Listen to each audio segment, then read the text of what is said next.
President Trump saying late today the U.S., quote, obliterated military targets on Iran's Karg Island.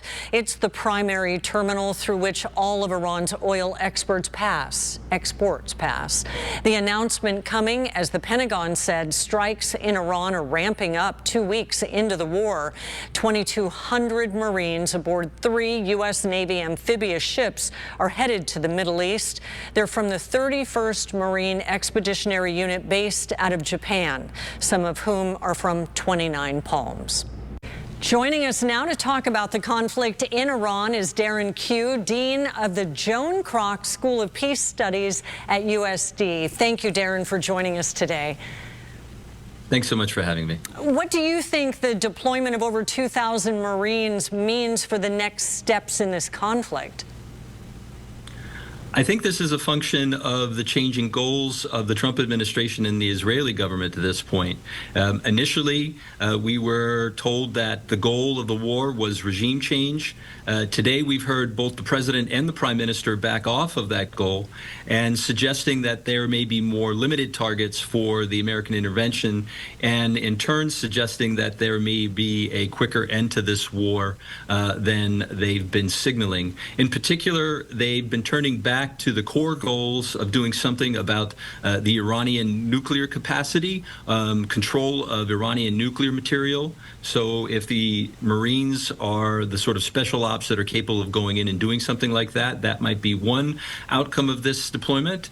The second possibility, though, and perhaps more likely, is the fact that the Iranians have managed to close the Strait of Hormuz, which has crippled global oil production or delivery of global oil, and the impact this has had on the pump at the United States and around the world, and the roiling of global stock markets. All of these things have been affected by Iranian actions recently, and the Americans may be trying to take out Iran's ability to try to impact shipping through the straits. On the topic of regime change, what are your thoughts on whether the Ayatollah's son is really alive? I think that's the question of the moment. It certainly seems like he's very much alive. The Americans are making a strong argument that he was hurt in the initial attacks.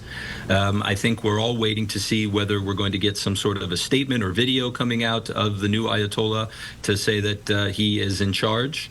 You know, I would expect that there's pressure within Iran as well for him to make some kind of a public appearance at some point once the fighting stops. Prior to that time, of course, however, one can assume that the Americans and Israelis are going to try to, again, take him out like they did his father, and so therefore we're not going to see some sort of public appearance in the short term.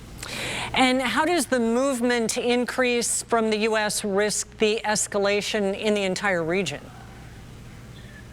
Yes, I think the big question is whether this movement is intended to do the sort of surgical attacks that we were just talking about in terms of focusing on Iran's nuclear capacity or its impact to attack shipping in the Gulf, or whether regime change remains on the table, and if the United States is then thinking about a much more muscular intervention in Iran. If it's more the latter, and if we're looking at a real increase in American involvement within Iran, that's certainly a much longer military deployment that will have a much higher destabilization of the region and brings us much more back towards some sort of an Afghanistan or Iraq scenario, which is looking at a much longer American engagement in the region. And how would that impact relations with other countries, in your opinion?